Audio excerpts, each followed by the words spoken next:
pessoal, tudo bem com vocês? Vamos para mais uma pílula dica de redação, citação, como fazê-la, né? É um argumento de autoridade com muita pertinência, né, para dissertação argumentativa e outros gêneros textuais, mas como o nosso foco é trazer dicas para o Enem, vamos para a dissertação argumentativa, ok? A citação, também chamada como argumento de autoridade, fundamenta, né, o teu ponto de vista na hora que você for escrever lá a sua dissertação. Por isso que é muito importante saber a adequação dessa citação. Olha só, lembra sempre, a citação ela tem que estar relacionada com o tema, com a situação problema e com o ponto de vista, para ter a tríade: legitimidade na área de conhecimento, pertinência, relação com o tema, e produtividade, relação com o teu ponto de vista, tá? A citação ela pode ser feita de um filósofo, de um cientista, de um especialista em determinada área, de uma autoridade pública, de um artista, de uma personalidade. Cidadão comum, tem que ter um cuidadinho. O cidadão comum que, se estiver envolvido em algo de domínio público, conhecido nacionalmente ou internacionalmente, esse cidadão comum, ele se torna uma autoridade porque ele está envolvido naquele fato e ele pode sim ser citado, tá? Lembrando que a forma com que a citação ela vai acontecer vai, obviamente, ter que obedecer a algumas regrinhas importantes na hora da exposição da citação. Deve estar relacionado com a área de conhecimento. Sempre que você for pensar em o que citar ou quem citar, relaciona com qual área de conhecimento que você vai trazer aí, tá? Ligado ao tema, à situação problema.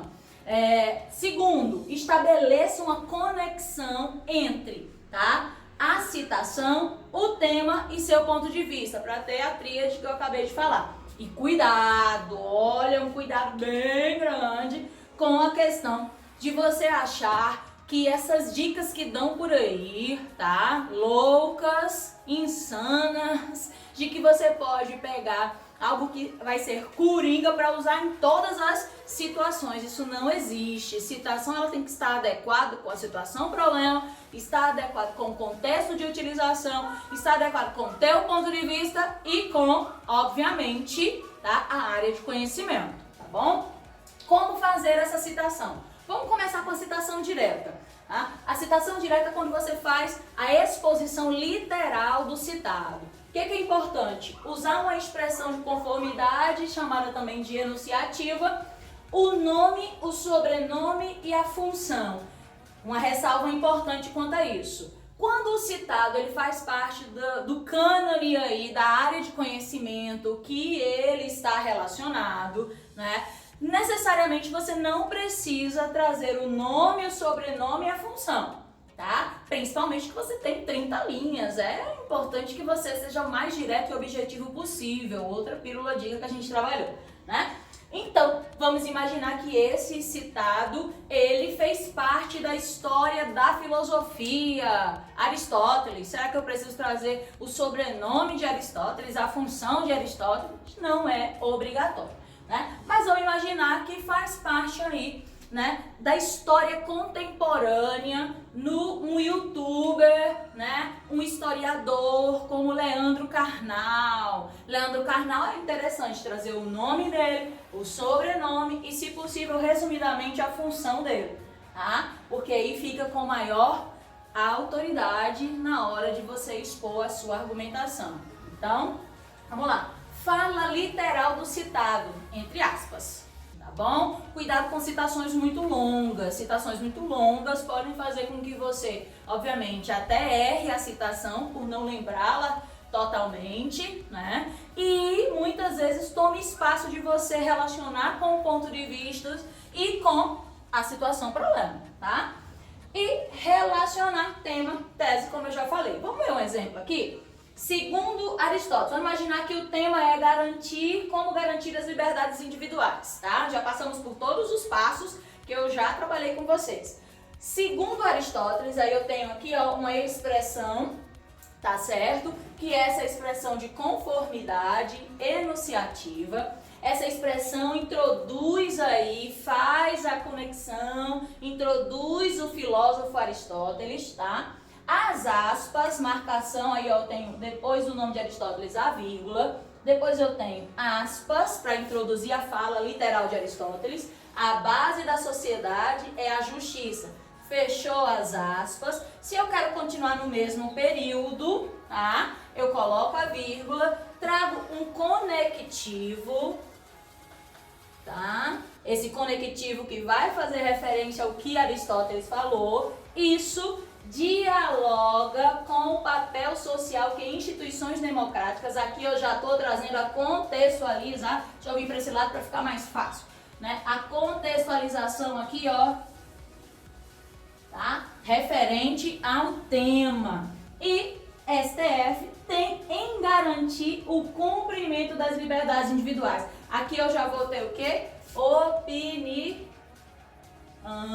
Então aqui, olha, a citação ela foi bem construída, né? Fundamenta a tua opinião, fundamenta a ideia de apresentação da situação problema.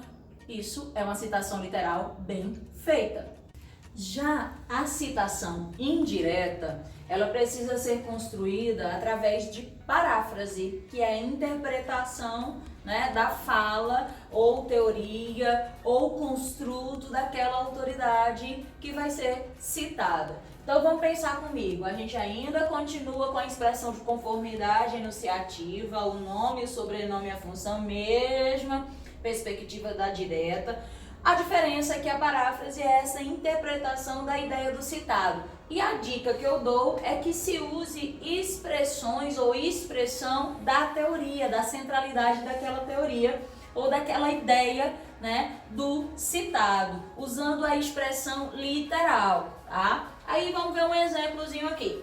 Uma sociedade só é democrática quando as liberdades individuais são legitimadas. Vejam que aqui, ó, conscientemente, até aqui, nós temos um ponto de vista, nós temos o tema e temos a tese já sendo introduzida, tá? E olha aqui, ó, a coerção social, eu já tenho a expressão de Emile Durkheim, né? Uma expressão mesmo do citado, combatida, pois, segundo Durkheim, em sua teoria sobre o fato social, aí eu tenho a exposição da teoria, a interpretação daquela teoria ou dessa teoria, a repressão é constante, ou seja, opinião. Eu tenho aqui nessa citação parafrásica, tá?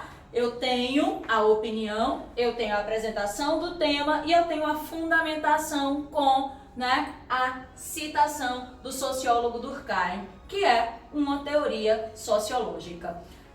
Para finalizar, eu gostaria de dizer para vocês que vocês podem fazer linhas temporais, tá? Construídas com teorias sociológicas, filosóficas, né? Teorias da área da biologia, da área da física, da matemática, falando da história dessas ciências, fazendo um marco entre os citados, data específica que pode ser ano, século, né, período aí histórico, a ideia central daquele representante daquela autoridade, daquele especialista naquela área e, obviamente, essa linha temporal você pode fazer em mapa mental e outras estruturas. É a nossa próxima pílula, fica no aguardo.